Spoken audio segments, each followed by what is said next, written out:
The evening sky burned red as the twin suns of the frontier world slipped behind the jagged peaks. A quiet wind moved across the endless forest, carrying the smell of smoke and pine toward the lonely cabin built on the edge of nowhere. Inside that cabin, there was silence, just as there had been for months, even years. The man who lived there preferred it that way. His life was simple, stripped of war, stripped of noise, stripped of anyone else. The cabin was his last fortress, a place where nothing could reach him, or so he thought. He had been gone all day, hunting in the woods with only his rifle and his thoughts for company. The trail had been long, the kills scarce. At the time he returned, the stars were already spilling across the sky. He trudged up the slope with tired steps, but when the cabin came into view, something struck him cold. Ow. The door stood ajar, a faint glow leaking out across the dark clearing. His cabin. The door he always locked. The fire he had left dead hours ago now flickered inside. Alive again. A wave of unease moved through him as he raised the rifle, every instinct screaming. He had seen raiders before, smugglers too, but this felt different.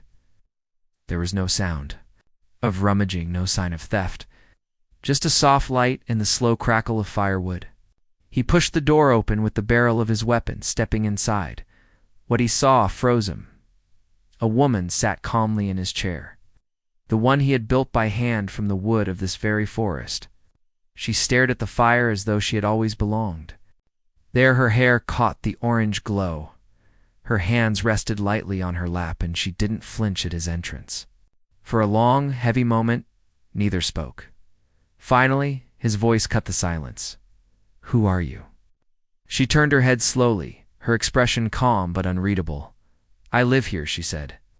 Her voice was steady, not frightened, not defensive, simply certain. His grip tightened on the rifle. "No, this is my cabin. You need to leave now." But she only tilted her head, almost amused. "It was never just yours. It belongs to us." The words hit him harder than any weapon. Us. He had lived alone here since the first stone was set, since the first beam of wood was dragged into place. He had chosen solitude, sworn never to share this space with another soul. And yet this stranger spoke as if she knew the cabin more intimately than he did. He took a step closer, his boots scraping against the wood floor. "You've got one chance to explain before I throw you out." Her eyes lifted to his, dark and steady. "You don't remember me? That's fine, you will." A chill ran down his spine. She spoke as if she knew him, but her face stirred no memory. Still, there was something unsettling in the way she sat so comfortably, as though every piece of the cabin, the carved table, the shelves, even the pattern of the floor, was familiar. "To her, you've been in here before?" he demanded. She smiled faintly. "Always." The fire cracked. Outside, the wind pushed against the cabin walls with a low moan. His thoughts spun. This wasn't normal trespass. Raiders would have stolen, drifters would have begged. But this woman, she acted as if she was returning home. "Get out," he said, his voice harder now, filled with the edge of fear he refused to show. But she didn't move. Instead, she leaned forward, lowering her voice to a whisper that carried far more weight than a shout. "You were never meant to be here alone. You built this place for two." He felt his heart kick against his ribs. Two. The word echoed in his mind. The cabin had always been his. He had built it after the war, plank by plank, in the silence of exile. No one else had touched a single nail. Yet now, as he glanced around, doubt crept in. The table seemed wider than he remembered, enough for 2 plates. The bed, though simple, was larger than he needed. Even the fire pit looked made for more than one person. Had he done that unconsciously? Had he built this place for company he never admitted he wanted? He shook his head hard, fighting the thought. "You're lying," he snapped, though his voice cracked with unease. "This is my home. Mine alone." But she only watched him. Her expression soft, almost pitying. "You'll see. The cabin remembers. So will you." He raised the rifle higher, trying to summon the courage to end this madness, to drive her out into the night. But before he could speak again, the fire flared unnaturally high, flooding the cabin with light. Shadows danced across the walls, and for a split second, he swore he saw another version of the room, 2 chairs instead of 1. 2 mugs resting on the shelf, 2 coats by the door. Then the light dimmed, and it was gone. His breath caught. His hands trembled, though he forced the rifle to stay steady. "What did you do?" he demanded. She leaned back in the chair, eyes glimmering with something between sadness and certainty. "Nothing," she said softly. "The cabin is only showing you the truth." And before he could argue, before he could even think, "No," she whispered words that cut through him like a blade. "You were never meant to live here alone." The hum outside grew louder, deep and unnatural, as though the air itself was being torn apart. The walls of the cabin trembled under the sound, dust falling from the rafters, the floor vibrating beneath his boots. He had heard storms, quakes, even distant artillery during the wars, but this sound was none of those. It was not natural. It was them. He spun toward the door, rifle raised, instincts screaming to fight or run. But the woman caught his arm before he could move. Her grip was firm, almost stronger than it should have been. Her dark eyes burned with urgency. "If you step outside now, they'll take you." They've been waiting for this moment. His chest tightened. He pulled his arm free, glaring at her. "Enough of your riddles. Who the hell are they?" She drew a slow breath, her voice low but steady. "The ones who erase. The ones who wipe the past clean so no one remembers what came before. You and I escaped them once, but they've found us again." Her words landed like a hammer on his chest. He shook his head, refusing to believe, refusing to give her story weight. "I've lived here for years, alone. No one's ever found me. You show up and suddenly I'm supposed to believe shadow people are coming for me? That's insane." But even as he spoke, the sound outside deepened, the air humming with a metallic pulse that pressed against his skin. He could feel it in, his bones vibrating in his teeth.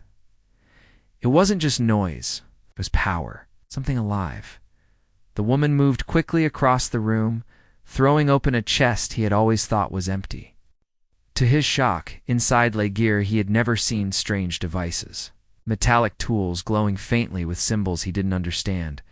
She pulled one free, a small sphere that pulsed with light. "Help me reinforce the cabin," she said firmly. "It will hold if we act now." He staggered back, shaking his head. No, this isn't possible. The chest has been empty since the day I built it." Her gaze locked onto his, sharp and cutting, "Because they erased it from you. Just like they erased me. Don't you understand? Your memory isn't broken. It was stolen." The words stabbed through him, cutting deeper than he expected. His hands trembled on the rifle. He wanted to reject it, to laugh in her face, but a dark, unwanted thought stirred inside him. What if she was right? What if the empty spaces in his memory weren't scars of solitude, but wounds inflicted on purpose? Before he could answer, the cabin shuddered violently. The sound outside swelled, and then a beam of pale light lanced through the window, burning across the wall. The wood hissed and smoked where it struck. He ducked instinctively, pulling the woman with him as the beam swept across the room like a searching eye. "They're scanning," she hissed. "If they lock onto you, it's over." His heart pounded like a drum. Why me? Why not just you? Her expression softened, even in the chaos. "Because without you, I don't exist. You're the key. You always were." The words made no sense, and yet deep down, something in him twisted in recognition. The light outside shifted. The hum grew sharper, closer. The cabin's walls creaked as though a great weight pressed down from above.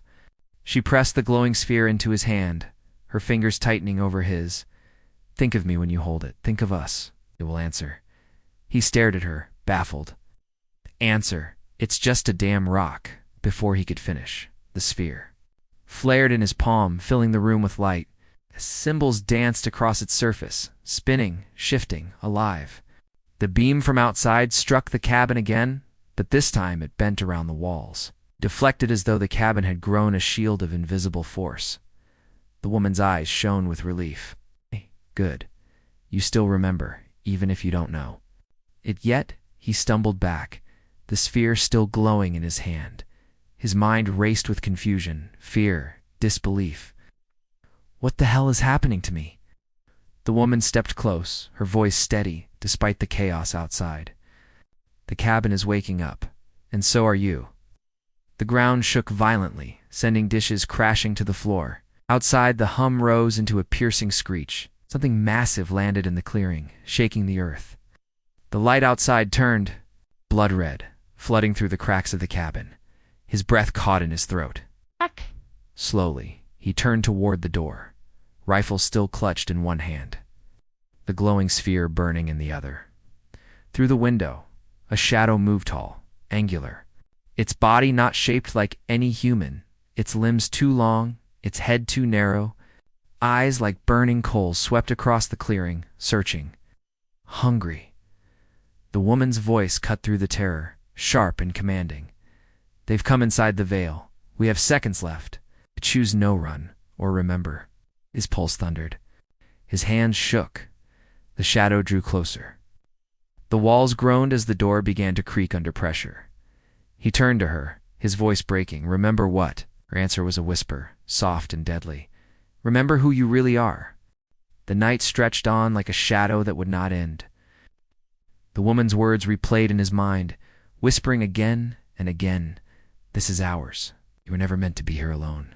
Her calm certainty unnerved him more than any weapon could. Raiders, smugglers, beasts of the frontier, he had faced all of them. But this, a stranger who spoke with knowledge she should not have, that was a different kind of danger. He sat at the table with his rifle within reach. The fire dying low, its last embers glowing red. Across the room, the woman remained in his chair, as though glued to it by invisible roots. She had not tried to move, not tried to eat, not even closed her eyes. She simply sat in the flickering light, watching the flames shrink, as if waiting for him to break. "Who are you really?" he asked at last, his voice tight, roughened by hours of silence. "Tell me the truth. No games." She blinked slowly, then turned her gaze to him. "The truth? You already know it. Somewhere inside, you've always known." His hands clenched on the table. "I don't know you. I don't know your face, your voice, nothing." Her lips curved in the faintest smile. "But I know you. I know the scar under your ribs. I know the nights you wake from dreams you cannot remember. I know the words you mutter when you think. No one listens." The air seemed to thicken around him. His breath felt heavy, his chest tighter with every word she spoke. She knew things she had no way of knowing, secrets buried under layers of silence. Memories he never shared with a living soul. He swallowed hard, forcing himself not to look away. "If you're trying to scare me, you're doing a damn good job," he muttered. She tilted her head slightly, studying him like one might study a puzzle. "I'm not here to scare you. I'm here because this place was meant for both of us." It's Voice carried no heat, no sharpness, only certainty. That made it worse. Could have fought anger, could have pushed against fear, but how did one fight certainty? The fire burned down to ash, leaving the cabin in silence. Outside, the wind picked up, carrying strange whispers through the trees, as though the forest itself was leaning closer to listen. He finally stood, restless, needing space. "Stay here," he snapped, though part of him hated that he said it like he was talking to someone who already belonged. He stepped outside, into the cold night. The sky above was endless, littered with stars. He drew in a deep breath, trying to shake the chill that clung to him. For years, this place had been his sanctuary, his wall against the universe. He had chosen this isolation, built it with his hands. No one had been allowed to cross the threshold. No one. So why did she sit inside as though it was her right? Why did his cabin suddenly feel different? He paced through the clearing, boots crunching on frost, until fatigue forced him back inside. The door creaked as he opened it. The room had changed. Where there had once been one cup on the shelf, there were two. Where his tools had lain scattered, they were now neatly arranged, two sets, as if duplicated. And there, beside his bed, stood another small cot, perfectly made, as though it had always been there. His breath hitched. He staggered back a step. No, I didn't." His voice cracked as he tried to reason with what his eyes saw. The woman sat where she had been, watching quietly, her gaze calm, steady, patient. "The cabin remembers," she said softly. "It is not just wood and stone. It was built for more. It shifts when the truth begins to return." His pulse roared in his ears. He wanted to shout, to deny it, to call her a liar, but the evidence stood around him. The room itself betrayed him, as though siding with her. "I don't believe you," he whispered, though the words rang hollow. "You will," she said. Hours crawled by. He refused to sleep, but exhaustion dragged at his body. Finally, his eyes closed. The world slipped away. When he woke, his heart leapt in his chest. Something was wrong. The air felt thicker, colder. Slowly, he sat up. The cabin around him was different again. The walls bore new carvings, symbols he didn't remember making. The window frames were reinforced, as though prepared for something stronger than weather. 2 chairs now stood by the fire, perfectly aligned, and worst of all, he heard movement. Soft footsteps in the adjoining room. He reached for his rifle, his breath shallow. The woman was gone from the chair. Slowly, cautiously, he rose and pushed the door open. The sound grew louder, drawers opening. The creak of a cupboard, the rustle. A fabric. Someone was moving through his things. He raised the rifle and stepped inside, and froze. The woman stood there, calm as ever, arranging food and supplies into neat rows as though this were her home. She turned to him, her eyes unshaken, her voice calm. "I told you," she said. "This belongs to us." The cabin no longer felt like his. That truth gnawed at him as he stood in the doorway, rifle tight in his hands, watching her move with quiet certainty. She unpacked supplies from cupboards he swore had always been empty. She set them out like someone preparing for a long stay. Her movements calm, measured, as though she had done it all before. Ow. There was no hesitation, no fear, no request for permission. She moved like she belonged. "This isn't real," he muttered, his voice low, breaking the silence. This can't be real." The woman glanced at him, her eyes soft, patient. "It is real. The cabin remembers what you tried to forget." His jaw tightened. He wanted to shout, to drive her out into the night, but he couldn't. Something in the air held him back. Something heavy, pressing, almost alive. He could feel the cabin watching him, the wood and stone around him humming with an energy he could not name. For the first time, his sanctuary felt like a stranger. "You're messing with me," he said sharply. "Changing things when I'm not looking. Putting cots, dishes, whatever. You're trying to make me lose my mind." She shook her head slowly, her hands resting lightly on the table now set for 2. "I don't need to trick you. The truth does the work for me." Her calmness infuriated him. He wanted her to break, to stumble, to reveal some weakness. Instead, she sat across from him, meeting his glare with a steady gaze that almost seemed sorrowful. The hours stretched. The fire burned low. He refused to eat what she had set out, but his stomach turned with hunger. Finally, in frustration, he grabbed one of the plates, tearing at the food like an animal. She watched but said nothing, only eating her share with quiet grace. It infuriated him more that she acted as though this was normal, as though they had always done this. That night, sleep came like a trap. He fought it, forcing himself to stay awake, but exhaustion dragged him under. His dreams were thick with shadows and whispers. He saw flashes of another life, his hands building the cabin, but not alone. He saw a second pair of hands, laying beams beside his. He saw laughter echoing in the rafters, a second voice calling his name. But every time he tried to see her face, it blurred, slipping away like smoke. He woke with a sharp gasp, sweat damp on his skin. The room was different again. The walls now bore shelves filled with books he didn't remember owning, blankets folded neatly at the foot of the second cot. The fire pit had been widened, large enough for 2 chairs to sit comfortably before it. He stumbled to his feet, his breath shallow. The cabin was alive, shifting in ways he could not explain. "This isn't possible," he whispered. From the corner her voice came, soft and steady. "It's only becoming what it always was. His head snapped toward her. She stood near the window, staring out at the dark forest, her hands folded before her. "You're doing this?" he growled. She turned her head slightly, her gaze still. "On the trees, I'm not making the cabin change. It changes because you are beginning to remember." "Remember what?" he demanded. Her silence stretched for a moment before she answered. "The truth of who I am." A chill ran down his spine. He gripped the rifle tighter, but his hands trembled. He didn't want to admit it, but the dreams had shaken him. They felt too real, too vivid, as if they weren't dreams at all but memories. Clawing their way back to the surface, he stepped toward her, voice low and strained. "Why here? Why my cabin? Why now?" She finally turned, her dark eyes locking onto his. For the first time, her voice carried weight like thunder, no longer soft, but commanding. "Because you cannot hide from me forever. Because this place was never yours alone. Because you and I built this life together." Her words crashed into him, stirring something deep inside, something he had buried long ago. His chest tightened. His breath came uneven. For a fleeting moment, he saw her face in his mind, not blurred, not hidden, but clear.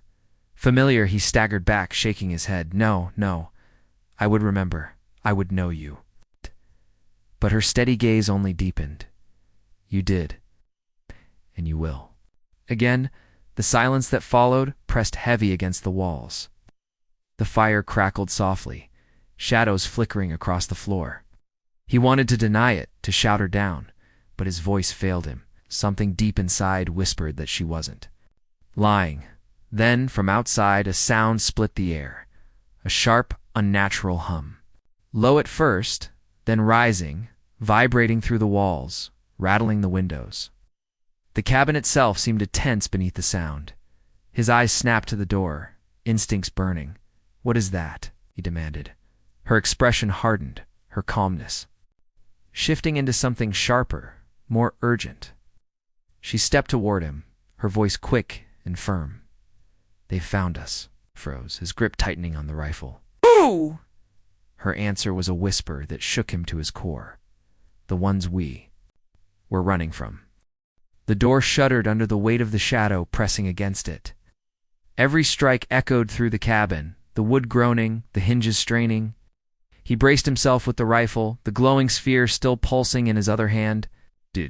His chest rose and fell like a storm.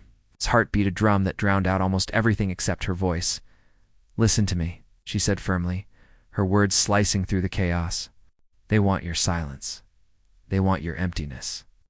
That's why they've hunted you for so long. If you let them take you, all of this disappears me, the cabin, even who you are. There will be nothing left."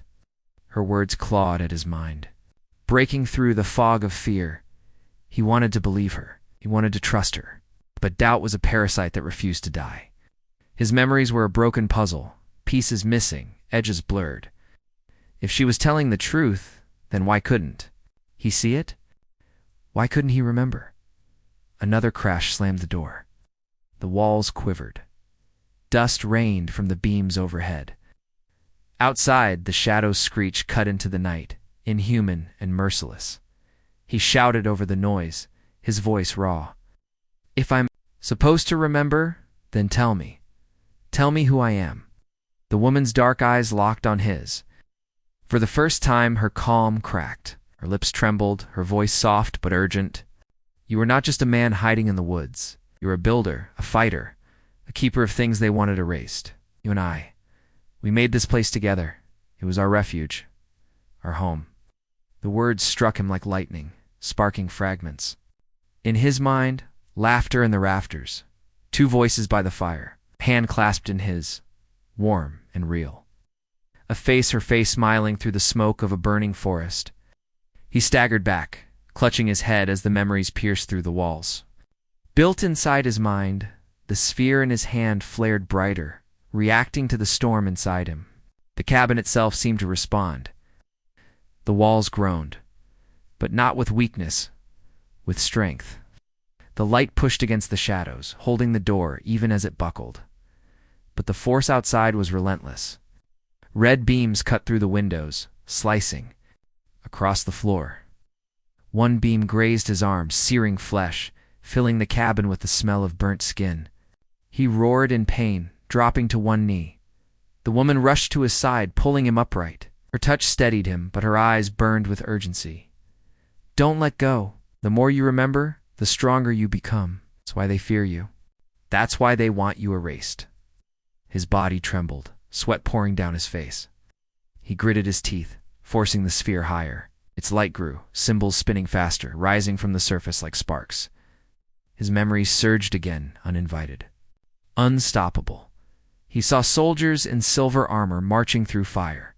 He saw massive machines tearing down forests, burning villages, erasing entire lives. He saw himself standing against them, not alone, but with her by his side.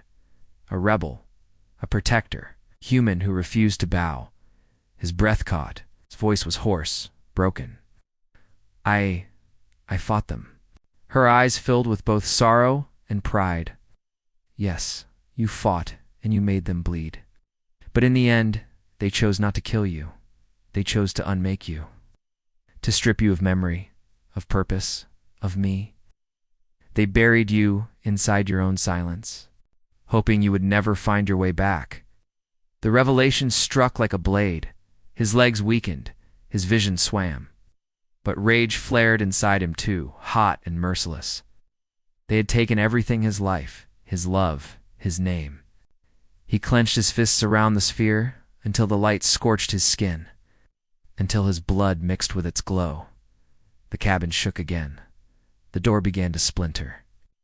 The shadow outside forced its way in, a clawed hand piercing through the wood, long. Fingers curling like blades, she grabbed his face, pulling him to look at her. "You must choose. Either run into the dark as they want, or fight as you once did. But if you fight, you must accept all of it. The pain, the loss, and me." Her words were fire in his chest. He met her gaze, breathing hard, the roar of the shadow filling his ears. For the first time, he felt clarity cut through the fog. He raised the sphere, its glow flooding the cabin, spilling into the night like a rising sun. The shadow screamed, recoiling from the light, the claw withdrawing from the door. The hum outside faltered, shaking the air with unease. The woman's hand pressed against his. Her voice was a whisper. "Good. You're waking." But as the shadow staggered back, the hum deepened again, louder, angrier. The ground trembled as something even larger descended outside. The red light turned into a flood, seeping through every crack, drowning the room in blood-colored glow. He staggered back, his chest heaving. Through the window, he saw them, not one, not two, but dozens. Tall figures with burning eyes, their bodies sharp and unnatural, surrounding the cabin in a circle of fire and hum. The woman's face hardened. "They didn't come to erase you." "Not this time." His stomach dropped. "Then why?" Ice. Her answer was like ice. "They came to erase everything." The cabin shook like it was caught in the middle of an earthquake. The circle of shadows outside closed in, their burning eyes fixed on the house like predators watching prey. The air hummed with a sharp metallic roar, rattling the glass, bending the very air. He gripped the glowing sphere tighter, his knuckles white, the rifle still slung uselessly across his back. This wasn't a fight a gun could win. The woman stood at his side, steady as stone. Her voice, though soft, carried strength that cut through the storm. "They think this place is only wood and stone. They don't understand it's alive because we made it so, but it can't hold without you." The cabin listens only to its true builder. His heart pounded, skin burned where the beam had grazed him. Memories spun through his head like fire flashes of building walls with his own hands, carving symbols into the beams with her at his side, sealing the cabin not just with nails and wood, but with will, with memory, with love. The truth rose. Inside him, unstoppable. He hadn't been a broken man hiding from the world. He had been a fighter who made the cabin into a weapon of survival, a shield for both of them. The erasers hadn't just stolen his past. They had tried to bury the very reason he lived. Outside, one of the shadows stepped forward, its long fingers raised. Its voice was a jagged hiss, carried through the hum. Return to silence. Yield, and the world remains untouched. His breath caught. His muscles shook with exhaustion, with fear. Yielded, maybe the pain would end. Yielded, maybe everything would fade before he had to fight. But as he looked at the woman, her eyes steady, her presence unyielding, the truth hardened in his chest. He couldn't yield. Not now. Not again. He raised the sphere high. Its glow flared, brighter than ever, spilling across the walls. Symbols carved into the cabin beams began to burn with light. Lines and patterns he had once carved but forgotten. The entire house responded to him, as though remembering its true master. The shadows screeched, their bodies twisting away from. The light, the hum wavered, stuttering under the force. The woman's hand gripped his arm, grounding him, steadying him. Good, hold it. Don't just remember command. The cabin erupted in light. The floor shook as energy surged through the wood, spilling out into the clearing. The ground itself seemed to glow, forming a barrier around the house. The shadows screamed, slamming against it, claws scraping, but finding no way in. For a moment, just a moment, he thought they had one. But then the ground split. A deeper roar shook the air, one that made his bones feel as if they would shatter. From the forest beyond the clearing, something massive stepped forward. Taller than the trees, a figure of burning light and endless shadow, its head brushing. The clouds, the eraser's master. The one who had stolen his life. The woman's face paled, but her voice didn't waver. It's him, the warden of silence. If he breaks the circle, everything ends. Not just the cabin, the world. The giant raised one hand, a claw like a blade of night, and struck the barrier. The ground quaked, the shield bent and cracked. Sparks flying, fell to one knee, the sphere flickering in his grip. The power was draining him, pulling at his blood, his breath, his very soul. He gasped, sweat pouring down his face. I can't hold him. Her hand pressed over his, her voice urgent. You don't have to hold him alone. That was never the point. You've built this place for us, not just for you. Let me in. Let me fight with you. His eyes met hers. For the first time, he remembered not just the cabin, not just the fight, but her laughter, her warmth, the nights they had planned together, dreamed together. She wasn't just a companion. She was his anchor. His reason. He nodded once. And then he let her in. The sphere blazed, brighter than the sun. Her hands fused on it, their memories pouring together. The cabin roared with energy, the light now, pure and unstoppable. The warden struck again, but this time the barrier didn't crack. Pushed back, shockwave tore through the clearing, throwing the lesser shadows into the trees, scattering them like ash in the wind. The warden screamed. A sound like metal grinding against metal, a voice of endless rage. It tried again, pouring its force against the cabin, but the light surged higher, fueled not by fear, not by pain, by the bond of two people who refused to vanish. He rose to his feet, every muscle trembling, his body burning with power that wasn't his alone. His voice thundered, carried by the cabin itself. You took my name, you took my past, but you will not take us. The sphere erupted. A beam of light shot into the sky, tearing through the clouds, splitting the night.